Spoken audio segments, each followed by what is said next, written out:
Colts Nation, if helmets or helmet accessories interest you, make sure to go to greengridiron.com and use code INDSYN at checkout to get the discount code with it. Whether it's mini helmets, full-size helmets, visors, clips, whatever it may be, different face masks, different variations of helmets, alternate helmets, whatever the case, you can get it at Green Gridiron. And again, that's code INDSYN at checkout for the discount. Thanks for stopping by for another video, and now let's get into it. What's going on, Colts Nation? I appreciate you joining me for another video where in this one we're talking day 2 of training camp. What do the guys have going on? What are we looking at? And today, it kind of a lot like yesterday where the offense knocking some rust off, but seemingly today, much better day overall from the offense than what we saw yesterday. But as we go through, of course, we go through this and we talk about we want Anthony Richardson and the offense to do really well. Sometimes the defense makes plays too. So as we go through this, I want to try to continue to remember that some of this is defense making plays too. Right. There's definitely some mistakes by quarterbacks and mistakes by other guys dropping the ball and whatnot. But overall, both sides of the ball need to be making plays, especially that defensive side of the ball, new system coming in. You want to see guys being able to get their hands on the ball. And today there was another interception. Yesterday, Daniel Jones threw an interception. Today, Anthony Richardson threw an interception. All right. So if you enjoy the content, training camp updates, make sure to hit the like button. Helps the channel out a lot. Make sure you subscribe with notifications on. Going to keep going through this every day. But let me go ahead and switch this over for you guys. I want to go ahead and just show you exactly what I'm looking at here. So here we are. Day 2 of training camp. It's a hot one. DeForest Buckner, Braden Smith, Kenny Moore, and Tyquan Lewis all getting veteran rest days today. So, the veterans on this team that have been around a while are guys that'll probably be able to get a decent amount of veteran rest days. They'll get work in when the pads are on, but especially when the pads come on, you'll probably see a lot of these guys kind of changing out. We'll have, everybody one day and then, some guys gone the next day. Just some things I would expect going through camp with these veteran guys, trying to keep guys healthy when your training camp practices are going to be physical, right? And then here you have Anthony Richardson, Daniel Jones throwing routes on air. Shout out to my computer pausing right there. Don't know if it did for you guys. We'll watch this through. Anthony is on the top side here. On the right side, boom, good throw. I mean, perfect on the money to A.D. Mitchell right there. That's a lot of what I've seen, right? Everybody's talking about the throw he missed high to Mo Alley-Cox yesterday. A lot of these throws to the sideline and the short to intermediate area, all right on the money, right? And again, today wasn't a perfect day in teamwork, but a lot of this, I mean, and it's touch. He's not gunning it the way he used to. There was some good touch on that pass coming in. Now there is, I think, on the interception that he threw later in practice. I haven't seen a video of it, but just from the sounds of what people were saying, it kind of just seems like that I think he probably was trying to put some touch to get it over and didn't put enough behind it, right? And those are growing pains, right? Trying to learn how to put that touch on the ball, and then those are things he's going to have to go through. You expect him to still not be perfect. You expect Daniel Jones to come out and things to, for the most part, look cleaner. Daniel Jones has had a lot more experience playing quarterback in college and in the NFL, but Anthony Richardson is growing and getting better, being able to do this, being able to hit this throw. This throw is usually too far outside or too high or both from Anthony Richardson. A lot of the throws I'm seeing from him, they're doing a lot of that right there, throwing to the outside, and he's able to hit those throws at a good clip right now, which I love. Now here you have Daniel Jones throwing the ball to Tyler Warren. Just get a little Tyler Warren sighting. And boom. Good throw by Daniel Jones. Good catch by Tyler Warren. Here, see, and here's some of the short throws I was talking about, okay? Play that. This one, Josh Downs. Good throw there. Slightly behind, but got it there. This one, Anthony Gould. Right on the money. And again, a lot of that from Anthony Richardson, being able to put touch on those and to get those in the right spot. Now, Not sure when this happened. I guess we'll go through it here in a little while. Noah Compton. Big shout out to Noah Compton in this particular episode here, where we're going to go through pretty. He had a really good updates on the 7-on-7s, 11-on-11s, and I bookmark all of them. So shout out to him. A lot of the information in this video that you guys want to know is going to be coming from him. Okay, but here we have Dominic Miranda. Saying Anthony Richardson with a nice 15-yard completion to Michael Pittman Jr. over the middle. James Boyd, been reporting for the Colts for 4 years now, saying that Danny Pinter and Anthony Richardson both with the starting unit today. Yesterday it was Daniel Jones and Tanner Bortolini. Justin Wally starting in the slot with Kenny Moore, the second being out for rest. And then Juju Brent was at the other cornerback spot. So Jalen Jones, all of a sudden, cornerback 5. I would love to know why that's the case and what's going on with that situation. Is somebody going to have an answer for that? And then starting linebackers were Joe Bachie and Jalen Carlisle. So nice to have Carlisle being able to be on the field. Zaire still out. But Joe Bachie making plays yesterday, so they put him on the field with the starters today. Now, Anthony Richardson hit Tyler Warren on a play action passing 11-on-11. Again, we'll go through the 11-on-11 stuff. I told you about the interception that he threw. And here we go. So Noah Compton, right? Really good updates here from Noah Compton. Let me go ahead and change this screen for you guys so that you can get a better view and really be able to see this stuff. All right, there we go. Nice little fix for you guys.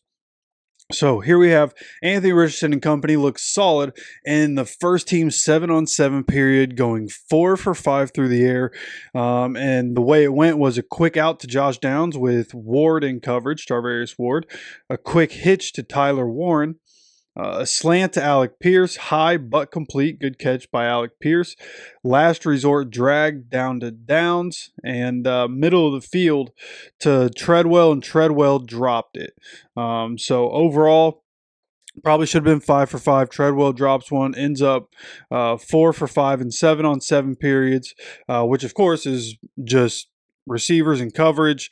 And they're no defensive line, no offensive line. So there is no pass rush there. And what I've noticed over the first 2 days between first and second unit is how important the pass rush is going to be. This is why I think Grover Stewart's going to be incredibly important, because in 7-on-7s, the secondary, the offense has gotten the better of the 7-on-7s, right? When it's 11-on-11, the defense is making plays, right? So that distinction is important, and Grover Stewart's going to be a huge part of this defense. I'll continue to tell people that I believe he's going to be the most important person in this particular defense, okay? But in the first 11-on-11 period, it focused on first and second downs with Anthony Richardson leading the way.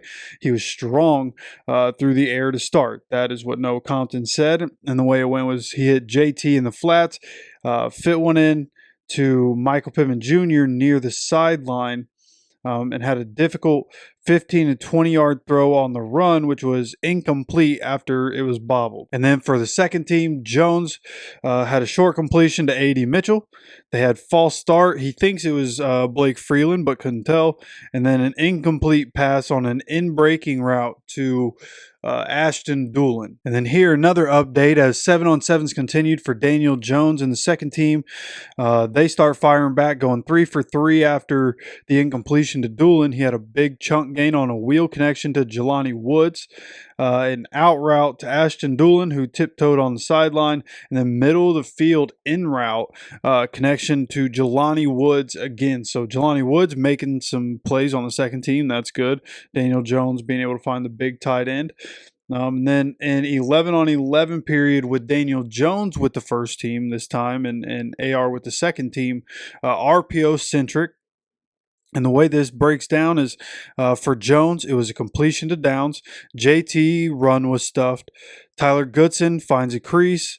Then there was a play action, and he finds Pierce on the sideline despite the pressure, and then an overthrown quick out to finish the 11-on-11 period for RPO there for Daniel Jones in the first team. Then AR in the second team, incomplete pass to Doolin, play action pass complete to Tyler Warren in the flats, then a false start, second false start of this practice, and then a G lead rush for a big gain, which is like the big rushes when there's a tight end and a lineman, or a tight end and a running back in front of Anthony Richardson, on an RPO player designed run play for Anthony Richardson, right? That G lead, a couple people in front of him, and that a lot of Anthony Richardson's big runs have come on the G lead. So, once again, working. They went to it in practice against a new defense, and it worked out for a big gain. And in the 11-on-11 period with the second team. All right, then the final 11-on-11 period for the Colts had Daniel Jones at the helm. They started at their own 20. They forced an offsides. Then play action lost the defense, and Tyler Warren was in the flat, and he takes it deep. 15-yard out to Downs was incomplete, but he says hell of an effort by one. So Josh Downs, I assume, probably diving for the ball, just unable to end up getting it. Then an incomplete pass off the fingertips of Tyler Warren, check down to the running back, and then Ogletree in the flat is how that drive ends up ending. So overall, like, good start in 11-on-11 period for the first team offense, and then the defense ends up shutting down. Now, missing the out to Downs after a big play will hurt. All off the fingertips of Warren. Like, is that Daniel Jones throwing it too high or too far outside? Or, like, I'd like to know exactly who kind of was at fault for that. Check down to running back per Daniel Jones. That's kind of what he does. And then Ogletree in the flat, again, kind of what Daniel Jones does. And then here, final 11-on-11 second team period with Anthony Richardson. He began with a shot down the sideline to Ashton Dulin. That was the one that was intercepted by Juju Brents. So here with the second team, Juju Brents is on Ashton Dulin. He's just trying to throw it up down the sideline, trying to put touch over the top, doesn't throw it far enough. Juju Brents makes a good play, being able to stop his momentum, come back and get the ball and intercept it. So it turns into an interception there for Anthony Richardson. And then, which again, underthrown deep ball. So he's continuing to adjust, right? Used to launch it too far. He's reining it back, and sometimes you'll see, like, there was another one. I'd seen another note from somebody, Tyler Warren making a really good catch that was at his feet from Anthony Richardson, but overall, good chunk play, was like a 15-yard play or something like that. So overall, Anthony Richardson has definitely learned to dial it back a little bit, and now it's about adjusting in real time and finding that happy medium, right? And then as we go on here with the 11-on, just a sloppy 11-on-11 period here for the second team overall. Defense followed up the interception with more great coverage, forcing AR to scramble. So receivers on the second team not able to get open. Anthony Gould, we're not seeing his name today. So the defense, it seems like, came into this one really focused on that second team. Like, we're not going to let Anthony Gould come in here and ruin practice for the defense. We're not going to let him run wild on us and make a name for himself on us today. And that's exactly what they did. I didn't see his name really mentioned anywhere after having a pretty big first day overall. And really at least had Reggie Wayne taking notice. He reposted a couple things about Anthony Gould yesterday. So overall, good day by the second team defense here on this the second team period, and the final play was potentially sacked, but AR ripped it deep and Brents defended it. So Juju Brents also coming back, making plays.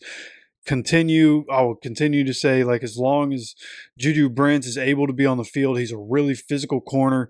That's why I think he could be the sixth, the sixth defender coming in the secondary, right? If you have, Jalen Jones or Justin Wally as a starter, which are very supporting Kenny Moore, like our depth is crazy. We also have Samuel Womack, who in the secondary video that we have, I didn't even end up mentioning him.